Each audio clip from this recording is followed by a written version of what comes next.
Ada sebahagian daripada kita ni yang terlampau memikirkan untuk ada kejelasan tentang passion mereka ataupun jelas tentang purpose kehidupan. So, kadang-kadang kita terlampau risau tentang perkara ni. Ada orang yang sampai dia terlampau keliru sebab dia tak tahu apa passion dia.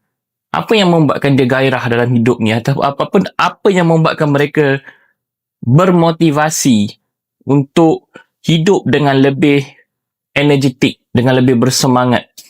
Dan ada juga yang terlampau risau, katanya tak tahu apa purpose hidup, rasa macam kosong. Kita kena tahu tau, benda yang berkaitan dengan purpose dan juga passion adalah satu proses self-discovery. Kita perlu menjalani kehidupan, meneruskan kehidupan dan terus menggali diri dan mengenali diri. Boleh jadi pada fasa sekarang ni kita dah ada passion dan purpose tertentu.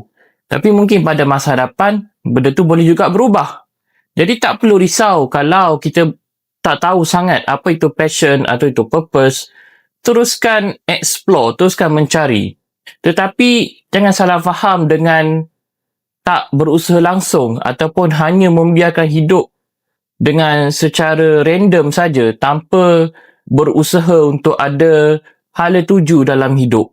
Jadi kalau sekarang ni masih lagi belum jelas tentang hala tuju, tindakan yang perlu diambil adalah berusaha untuk mencarinya. Tapi kalau dalam masa terdekat tak dapat juga, tak rasa feel tu tentang purpose kehidupan, tak apa. Teruskan lagi. Itu jauh lebih baik daripada hidup dengan sekadar hidup tanpa arah tuju, tanpa berusaha mencari dan hidup hanya sekadar sibuk setiap hari tanpa ada progres, tanpa ada kepuasan dengan pencapaian-pencapaian tertentu.